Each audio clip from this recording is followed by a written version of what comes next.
Filipenses 2, versículo 5.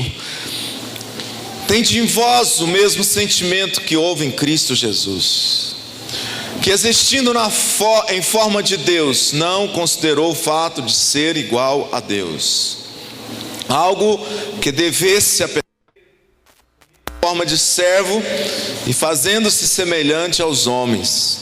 Assim, na forma de homem, humilhou a si mesmo, sendo obediente até a morte, morte de cruz. Por isso Deus também o exaltou com soberania, e lhe deu o nome que está acima de qualquer outro nome.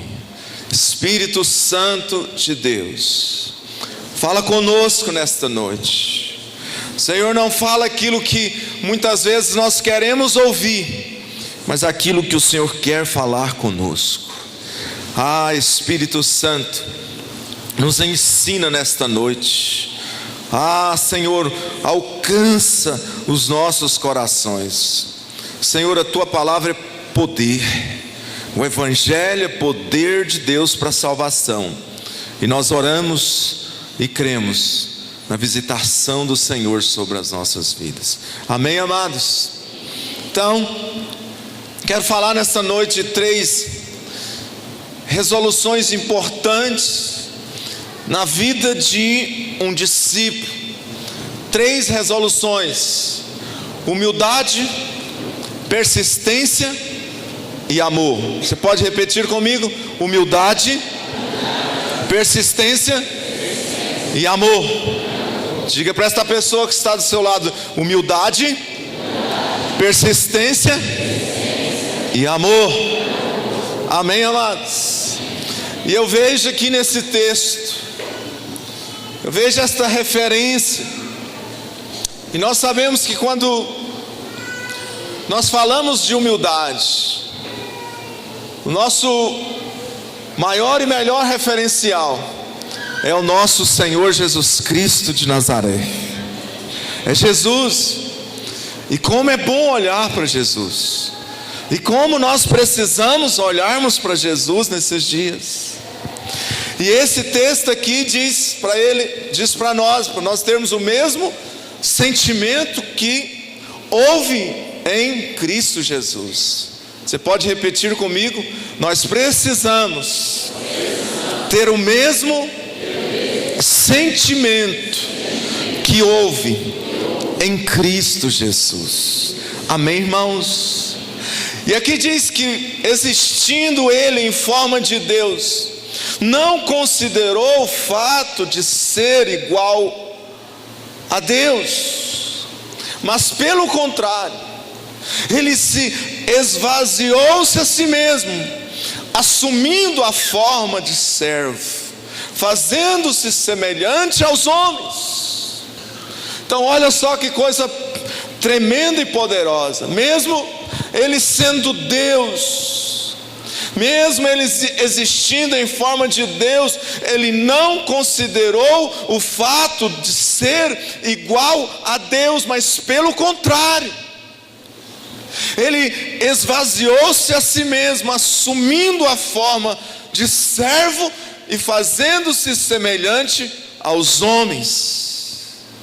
E assim, na forma de homem, humilhou-se até a morte, e morte de cruz. Olha que coisa tremenda.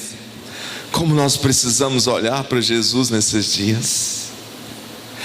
Irmão, a humildade é uma das maiores resoluções na vida de um discípulo. E como nesses dias nós precisamos desse aspecto nas nossas vidas.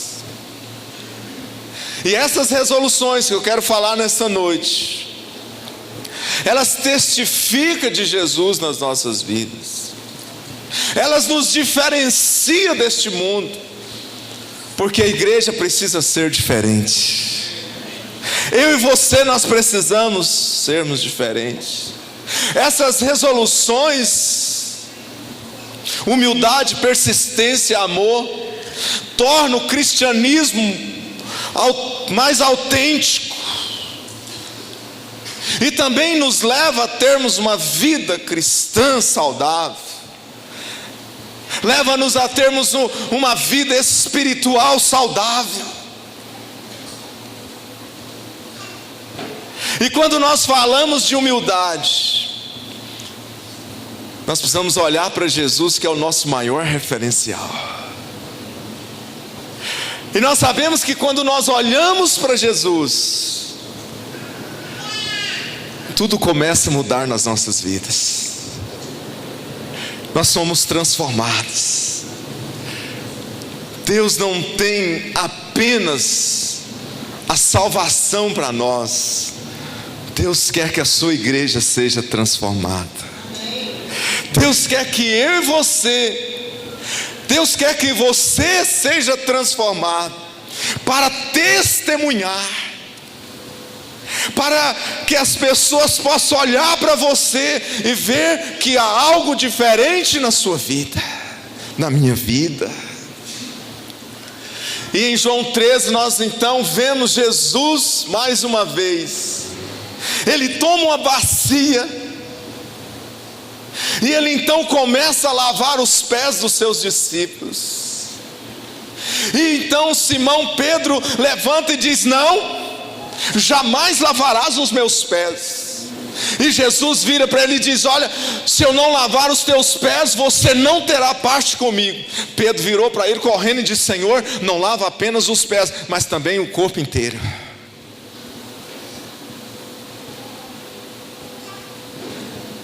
Mas não era esse o costume da época. Qual era o costume da época, bispo? O costume da época era que os servos viessem lavar os pés do seu senhor. Sabe aquele servo de orelha furada, aquele que não mais tinha liberdade no 7º ano?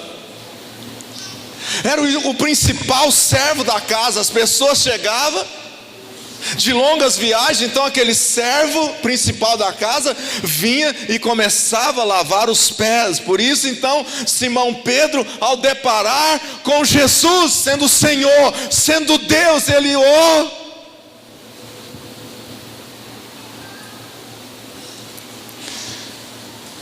não era de costumes o Senhor lavar os pés dos servos, mas sim os servos lavar os pés dos senhores. E aqui então nós temos um grande exemplo para nós.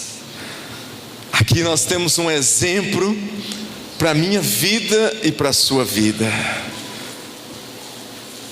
Aqui nós temos um exemplo de humildade. E hoje nós devemos lavar os pés uns dos outros. Eu gostaria de ouvir um amém.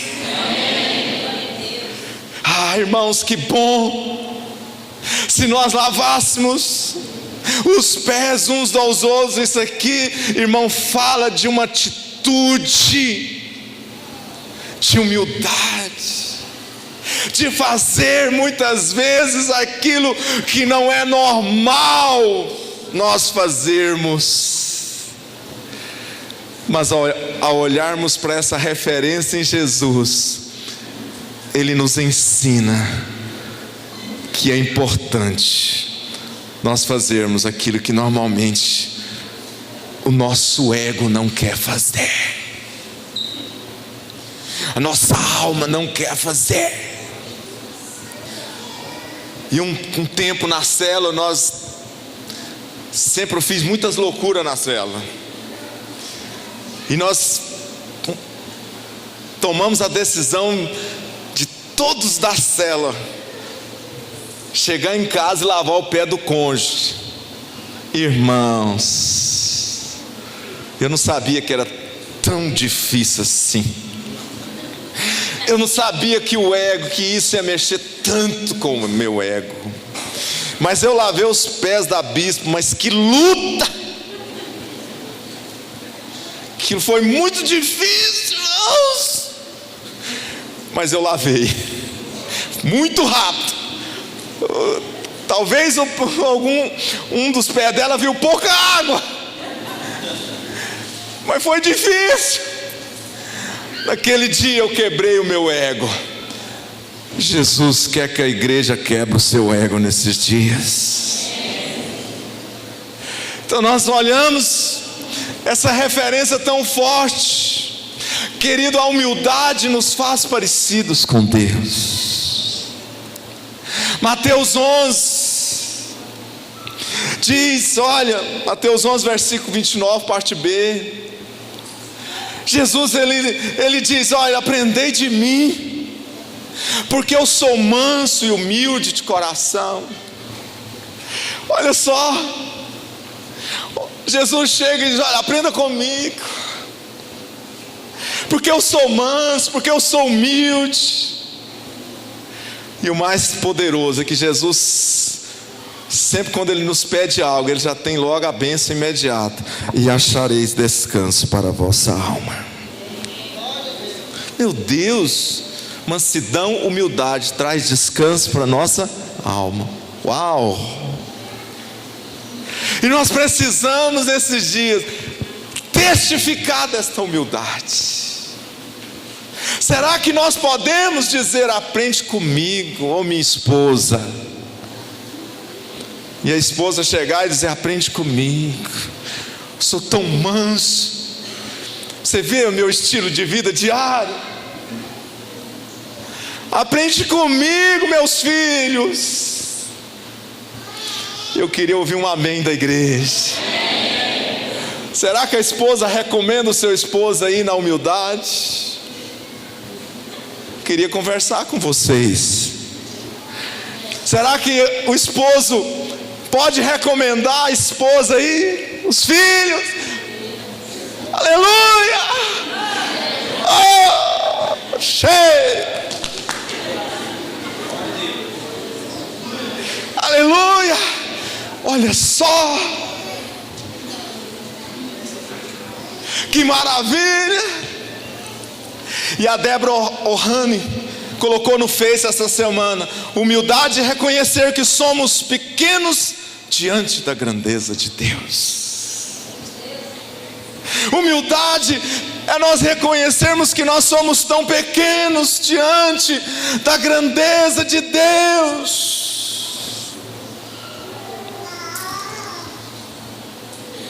E muitas vezes isso não tem acontecido. Na primeira oportunidade que nós temos, nós mostramos, né, a nossa espada, nós mostramos as ferpas. É igual porco espinho, triscou. Aqui não tem ninguém assim, graças a Deus. Essa é a igreja dos sonhos de Deus. Irmão, Jesus certo dia, lá em Lucas fala da entrada triunfal de Jesus em Jerusalém.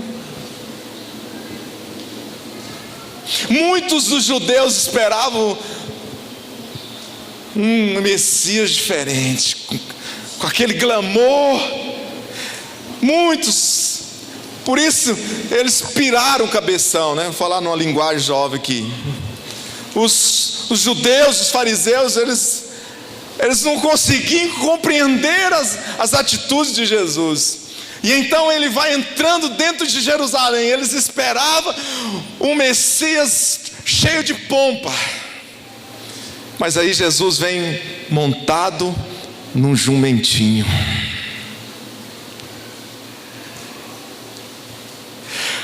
E aquela atitude foi tão tremenda que alguns começaram a cortar ramos e colocar.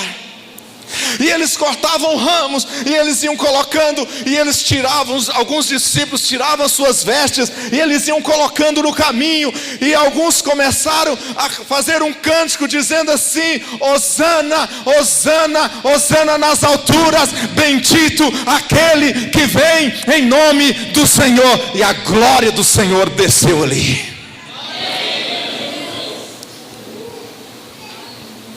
E muitos de nós nesses dias estamos querendo viver o glamour, é o status, meu irmão. Não tem vitrine para o povo de Deus.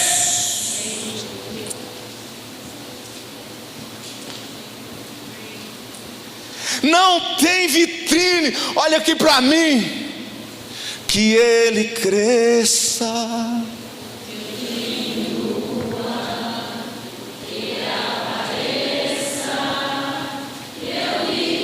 pronto.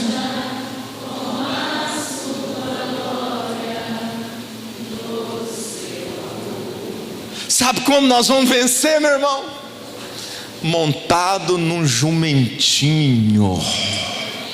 Sabe como nós vamos testificar de Jesus? Montado num jumentinho. Sabe como a igreja do Senhor vai ser edificada? Montada num jumentinho. Ele cresça, mas eu diminuo, mas a glória de Deus vem. Mas nem todo mundo quer montar no jumentinho. Certo dia Davi precisava entrar em Jerusalém, e a Bíblia diz lá em 2 Samuel 5, versículo 8, que ele entrou pelo túnel, ele entrou pelo canal, mas ele conquistou Jerusalém, e aquela cidade chamou-se a cidade de Davi. Muitas conquistas nas nossas vidas, será necessário que eu e você, nós possamos entrar pelo túnel, por baixo. Mais uma vez Jesus chegando em Jerusalém. Jerusalém tem 12 portas, e tem uma porta principal onde todos esperavam que o Messias iria entrar por aquela porta.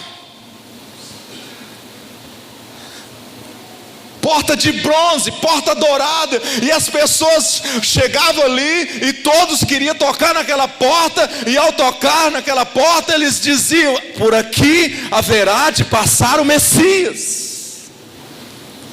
Mas Jesus chega lá um dia, e ele vai chegando, só que ele não entra pela porta dourada, ele entra pela porta das ovelhas, uma pequena porta que dava para 5 pavilhões, que se chamava o Tanque de Betesda, Casa da Misericórdia.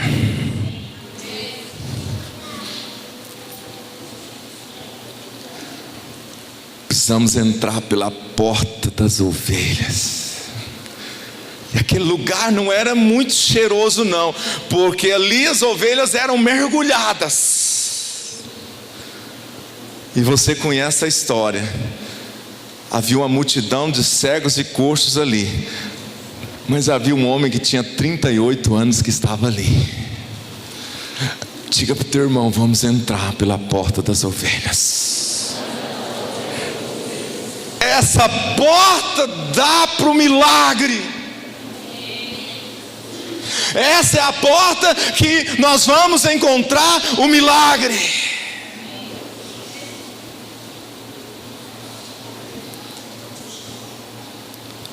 Agora, esses discípulos têm algumas características. Quais são essas características? Quais são as características de um discípulo que tem humildade? E agora nós vamos sondar os nossos corações. Agora você vai olhar para você e vai fazer uma pergunta. Então, primeira, tem um coração ensinável. Está aberto para alguém falar na sua vida. Está aberto para receber um não. Está aberto para ouvir não apenas aquilo que você quer ouvir. Porque nesses dias tem pessoas que quando ele não ouve o que ele quer, ele vai embora. Ele diz: não. Ele diz: essa igreja aqui não me serve. Esse pastor aqui, ele é muito firme. Oh, meu irmão, qual é a sua reação quando você recebe um não? Eu queria ouvir, já que nós estamos conversando hoje. Agora eu te pergunto: você tem um coração ensinável? E eu queria ouvir alguma coisa aí.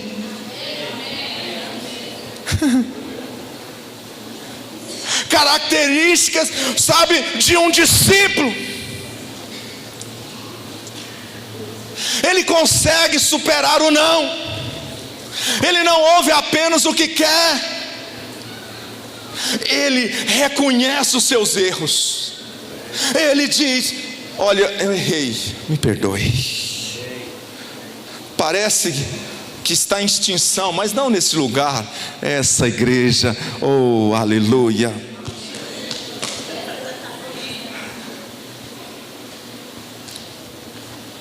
Eu errei. Irmão, você quer acabar com o argumento de alguém? Diz para ele: eu errei, me perdoe. Isso é forte demais, queridos. Isso é lindo demais. Isso é maravilhoso demais. Ah, como é bom se nós, em casa, na família, com a esposa, com o esposo, com os filhos, ter a capacidade de chegar e dizer: eu errei, me perdoa. Sabe por que muitas famílias nesses dias estão, sabe, acabando? Porque as pessoas não conseguem achar o caminho da cruz. Eu errei, me perdoe. Mas normalmente, sabe, em alguns casos ainda há aquela... Já viu guerra de cabo? Não, como é que é? Cabo de força. Quem já viu cabo de força? Tem muito marido e mulher aí que está no cabo de força. Eu disse que você é assim. E aí ela vira de lá e fala: você é assim. Espera aí, deixa eu arrumar aqui. Não, eu vou ficar. Eu disse que é para ficar aqui, para fazer do meu jeito. Não.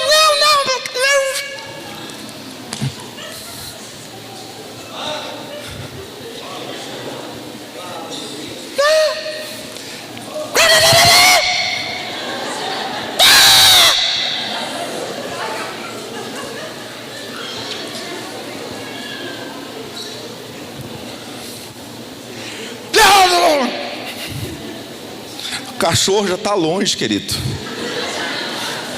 O gato já está na casa da vizinha tomando leite. O papagaio suicidou.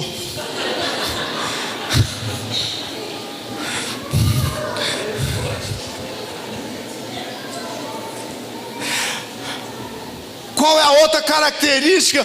Abre mão do seu ponto de vista.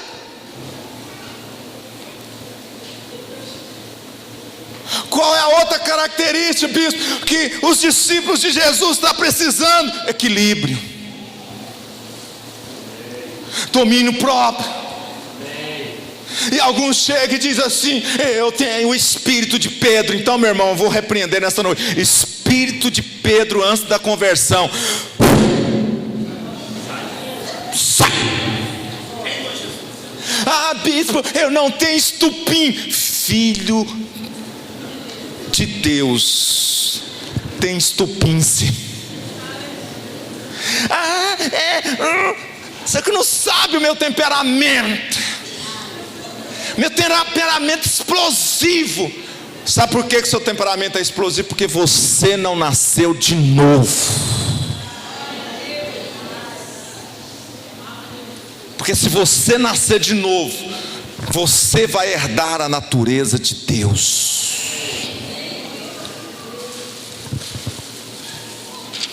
E a gente às vezes vê esses crentes por aí, às vezes, né, irmãos? Assim, muito relapso.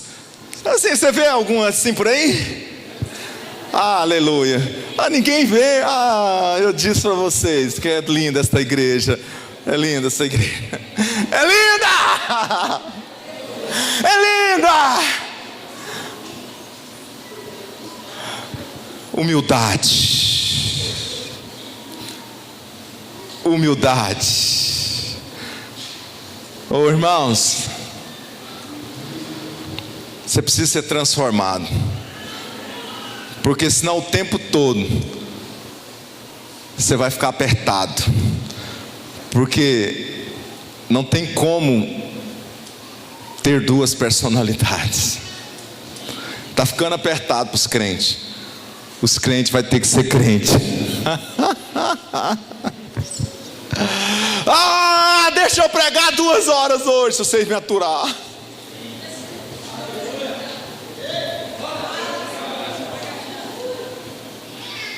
Mas eu tenho uma bênção para dizer para você.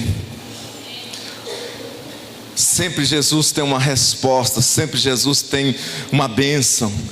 Diz lá em Mateus 5:5, a terceira bem-aventurança: bem-aventurados os humildes, porque herdarão a terra. Filipenses 2 diz que o Senhor o exaltou sobremaneira. Provérbios 15:33 diz: o temor do Senhor é a instrução da sabedoria, e a humildade precede a honra. A humildade antecipa a honra nas nossas vidas. E Tiago ainda diz mais: humilhai-vos na minha presença, porque ao seu tempo Ele te exaltará. Diga comigo: humildade, uma resolução poderosa nas nossas vidas. Segundo, persistência. Precisamos persistir, precisamos sermos resistentes, e a persistência nos torna resistente, ela nos torna indesistível. E é esta marca que nós precisamos nesses dias. Tem coisas na minha vida e tem coisas na sua vida que você precisa persistir. Nós não podemos abrir mão, entregar. Aconteceu algo, larguei. Aconteceu algo, deixei. Aconteceu. Sabe, nesses dias o Senhor quer levantar uma igreja que persiste, uma igreja que acredita. Abre em Lucas 18. Como nós precisamos aprender com esta viúva. Quem encontrou, diga amém. Lucas 18, versículo do 1 ao 8. Precisamos aprender com esta viúva. Ao olharmos para esta história, irmãos, como esse texto é lindo. Olha só o que diz, 18, versículo 1. Jesus também lhes contou uma parábola sobre o dever de orar sempre e nunca desanimar. Em uma cidade havia um juiz que não temia a Deus, nem respeitava os homens. Nesta mesma cidade também havia uma viúva que sempre lhe pedia: faz-me justiça contra o meu adversário. E por algum tempo ele não queria atendê-la, mas depois disse consigo mesmo: ainda que eu não tema a Deus, nem respeite os homens, como esta viúva está me incomodando, vou fazer-lhe justiça, para que ela não venha mais me perturbar. E o Senhor prosseguiu: ouve o que esse juiz injusto diz. E Deus não fará justiça aos seus escolhidos, que de dia e de noite clamam a Ele? Mesmo que pareça demorado em responder-lhes, digo-vos que depressa lhes fará justiça. Contudo, quando vier o Filho do Homem, achará fé na terra? Irmãos, a gente tinha mercearia no Recanto, e muitas coisas nos marcou naquele lugar. Mas tinha uma senhora com uma menininha, e ela,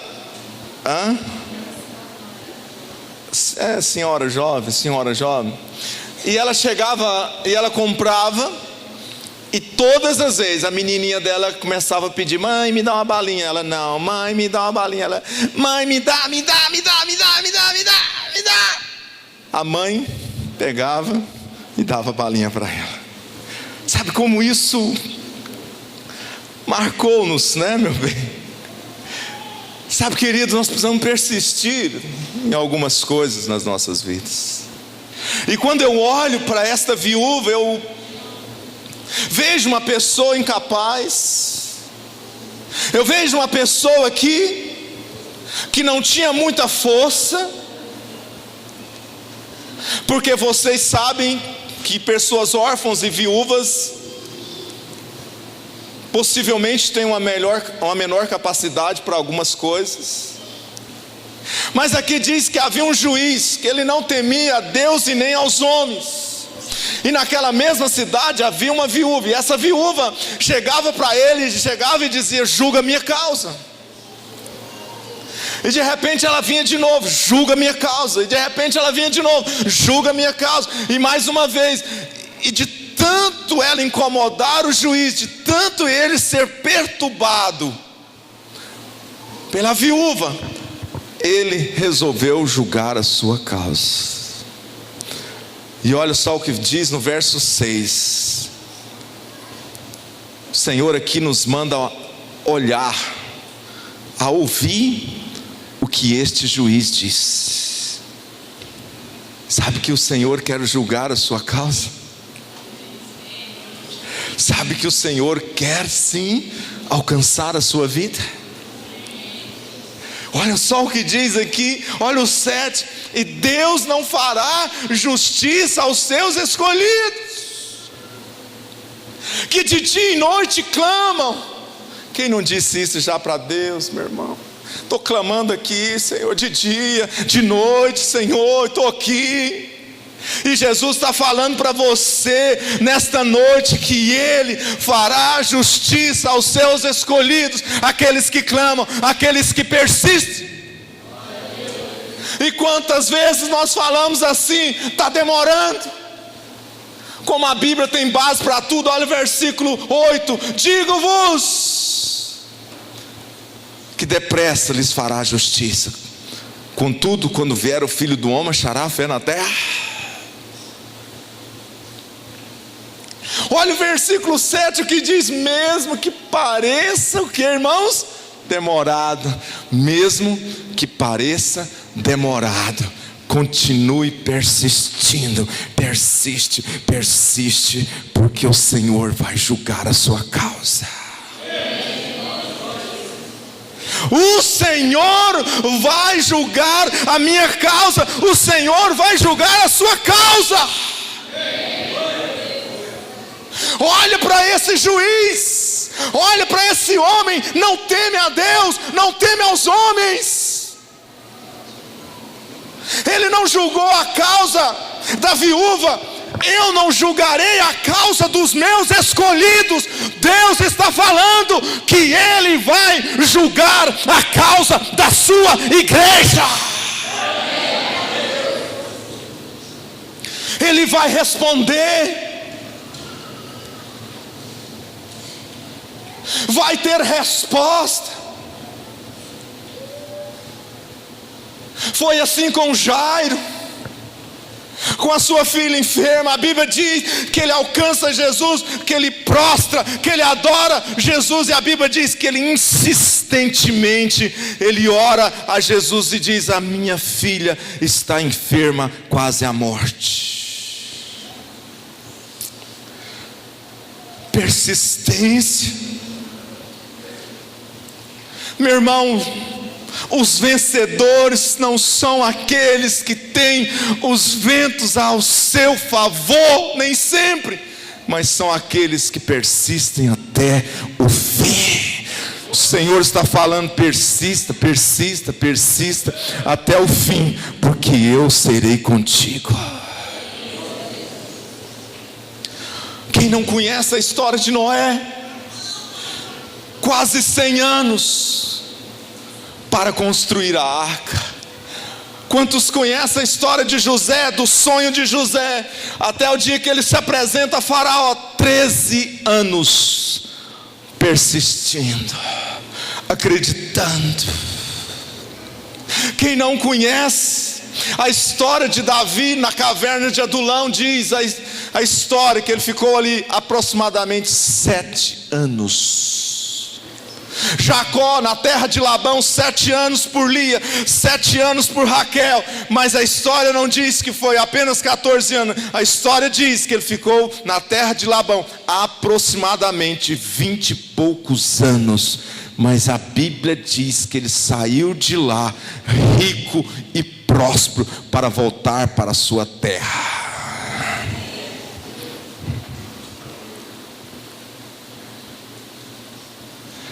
O paralítico do tanque de Betesda, quantos anos, irmãos? 38 anos. Isso é que é resistência. E quantas pessoas não têm desistido por nada? Quantas pessoas não abandonam Jesus por nada? Por causa de um conflito, por causa de um relacionamento mal resolvido, por causa de uma maledicência, foi alvo de uma maledicência, e deixam a casa, deixam a igreja. Quantos não têm nesses dias desistidos porque Jesus não respondeu, não lhe abençoou, e não vai abençoar mesmo se você continuar com essa motivação, porque o maior presente Jesus já nos deu: salvação na cruz do Calvário.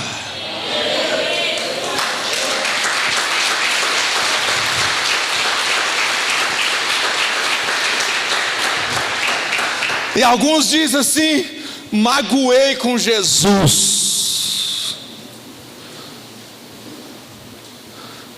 38 anos. E o mover da época era: um anjo vinha de tempos em tempo. Alguns estudiosos dizem que é de ano em ano. Eu falei: meu Deus, não, Senhor, eu não quero acreditar nisso. Eu quero acreditar que seria uma vez no mês, pelo menos. E o anjo vinha balançar a água, e aquele que primeiro pulasse era sarado de tudo. Só que o homem era paralítico, quando ele ia para pular, pulava outro antes dele. Oh, irmãos, que situação é essa? Mas ele persistiu. Certo dia, não foi o anjo que entrou no tanque, foi o próprio Jesus. O que queres que eu te faça? Homem persistente. E Jesus disse para ele: levanta, toma o teu leito e anda. E é isso que Jesus faz com homens e mulheres que persistem. Levanta, toma o teu leito e anda, seja livre. E nessa igreja, eu já disse uma vez, tem uns homens, tem umas mulheres aqui que, desculpa a expressão, mas eles são doidos demais. Eles são resistentes demais. Eles creem demais. A bolsa está vazia, estão dando glória a Deus. Está difícil na sua casa, eles estão dando glória a Deus. Eu sei que o meu Redentor vive e que por fim ele se levantará por sobre a terra. Moisés, 70 anos de treinamento, até lá em Êxodo 3, quando o Senhor aparece para ele na sarça. 70 anos. Abraão, 100 anos foi o cumprimento da promessa na vida dele. Jesus, 30 anos, porque um rabino só poderia começar o seu ministério com 30 anos. Paulo, diz a história, 12 anos, fora o tempo que ele ficou aos pés de Gamaliel.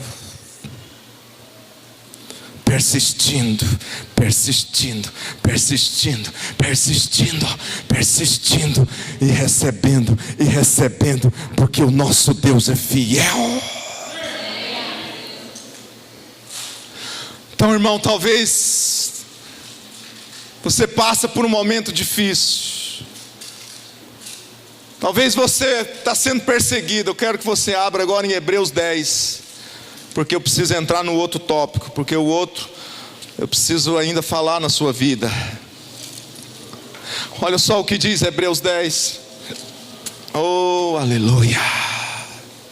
Olha só que linda, Hebreus 10, 36. Essa palavra é para mim, essa palavra é para você. Ah, se você desse um glória a Deus. Isso aqui é a minha vida, meu irmão, isso aqui é a sua vida. Hebreus 10, 36 ao 39 é a sua vida, é a minha vida.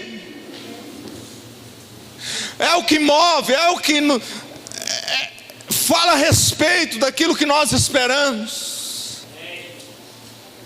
E o versículo 36 diz assim: porque necessitais de perseverança, porque havendo feito a vontade de Deus, alcanceis a promessa. Glória a Deus. Porque necessitais de que, irmãos? Porque havendo feito a vontade de Deus, porque se a sua perseverança estiver alinhada com a minha vontade, com a minha palavra, a minha promessa vai se cumprir na tua vida.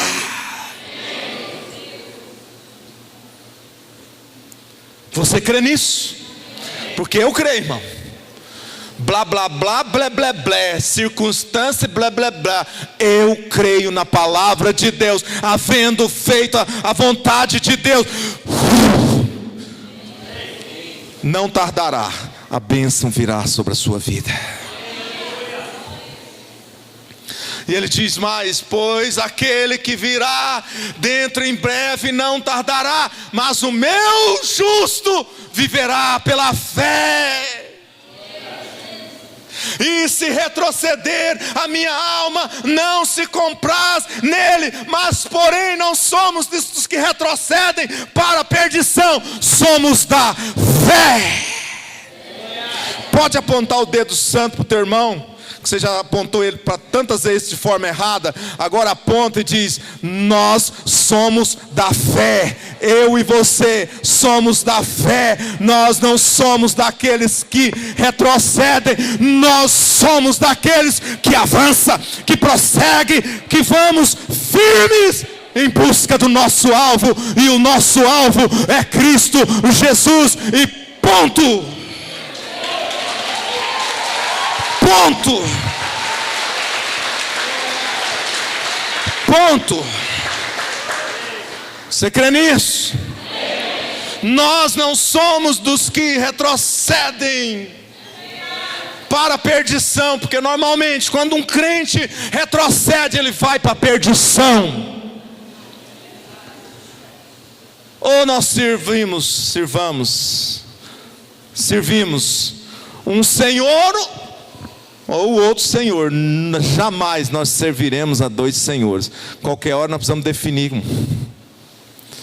Quantos me entendem nesta noite?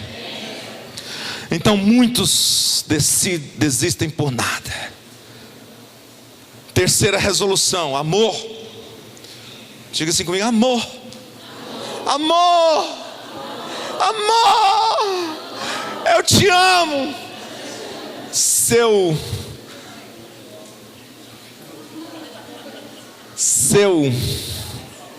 hipócrita, eu te amo. Ama mesmo?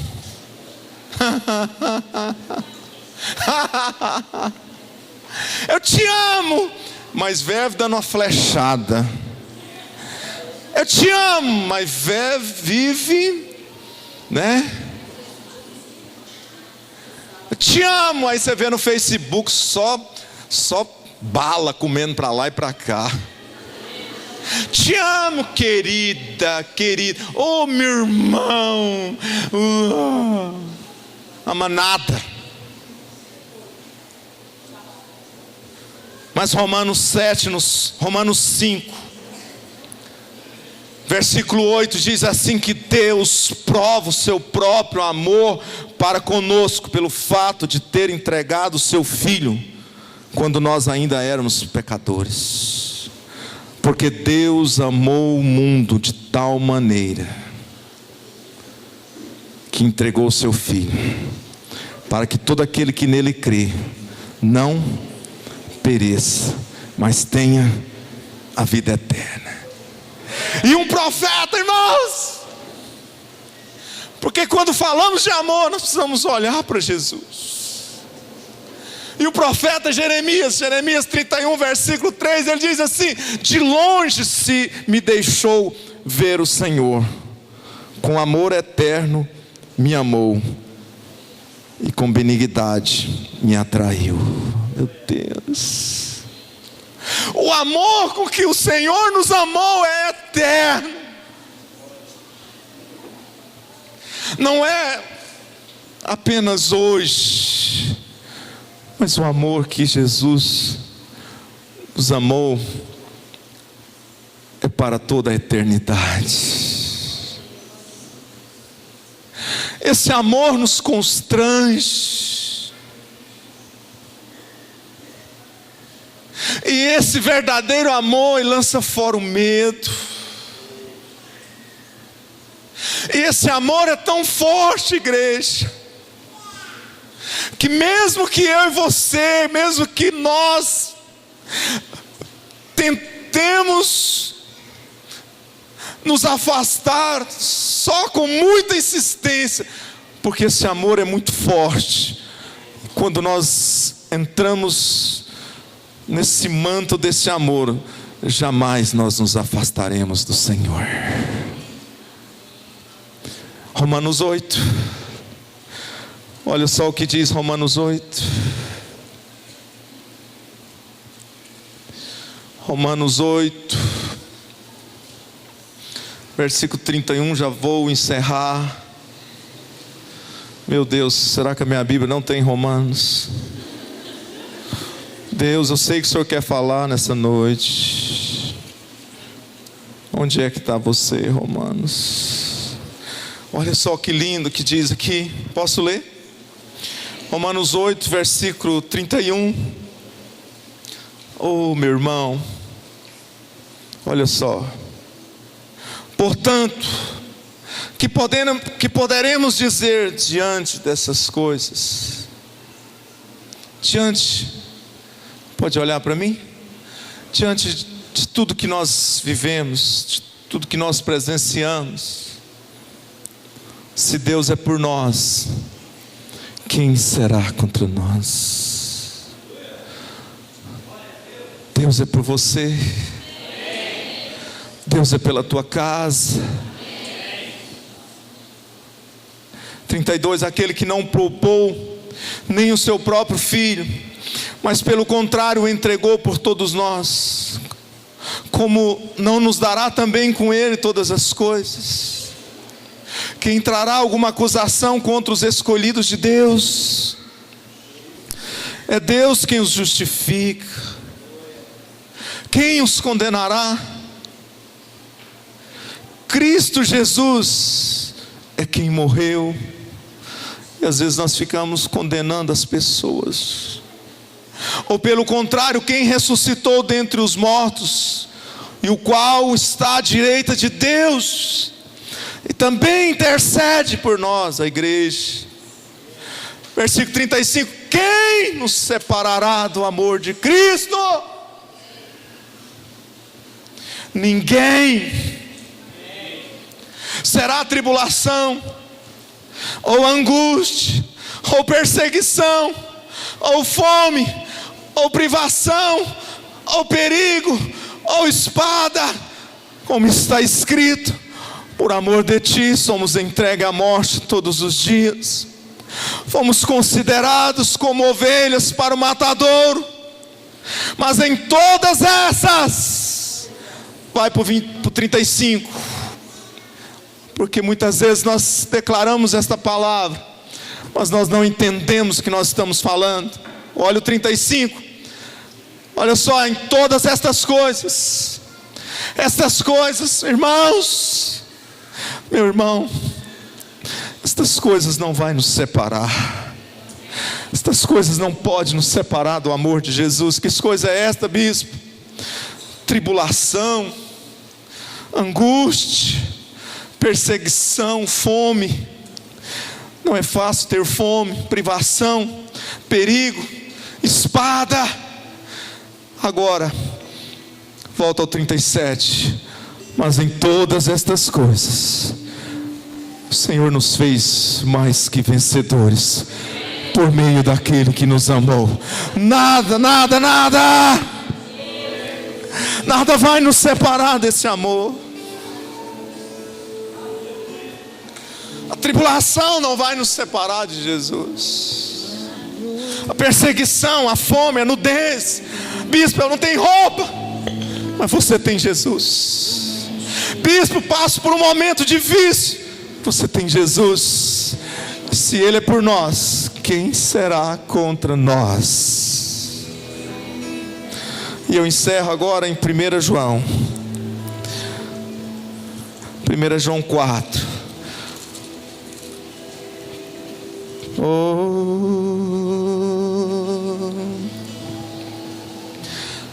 Porque esse amor agora, ele... Primeiro Deus, agora esse amor é para os irmãos.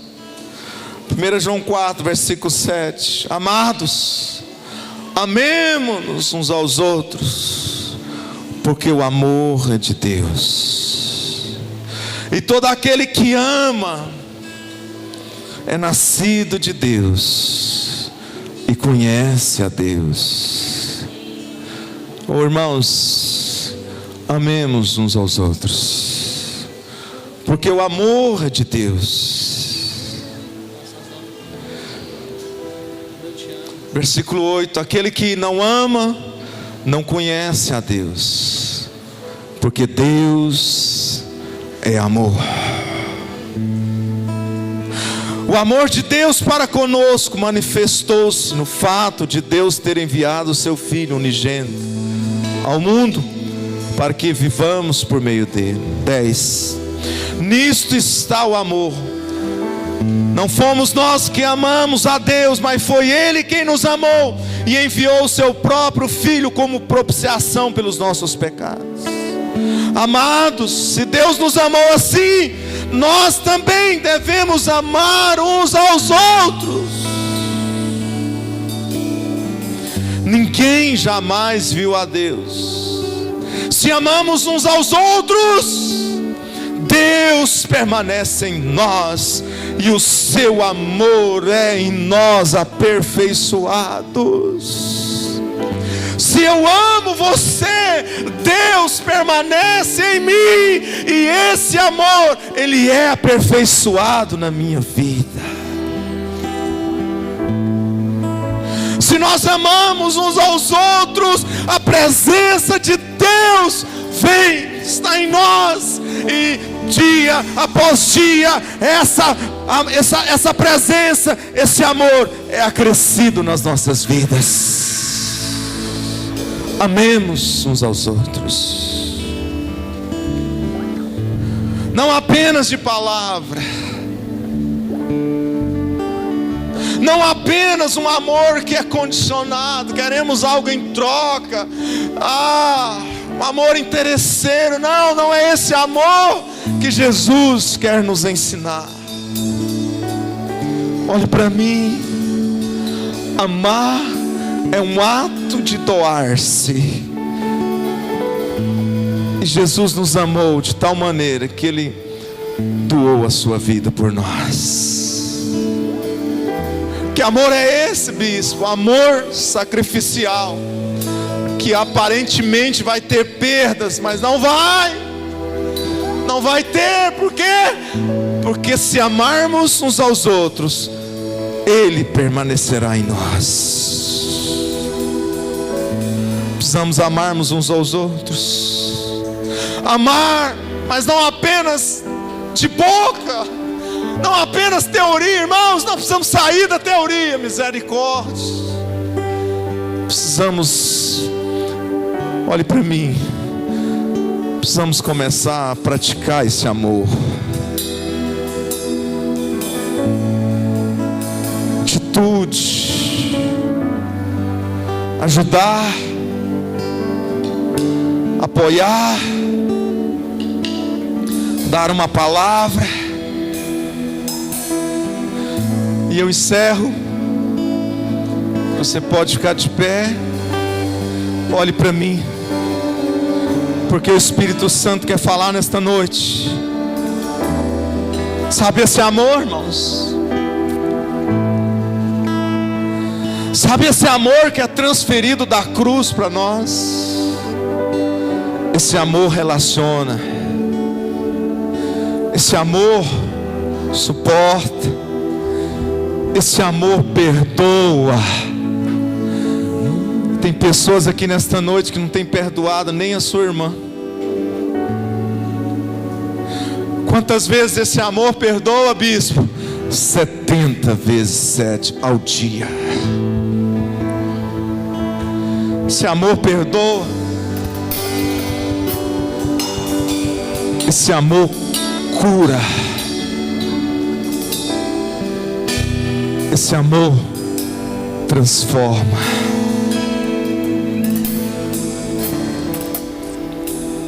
Esse amor liberta. Esse amor traz a manifestação da glória de Deus.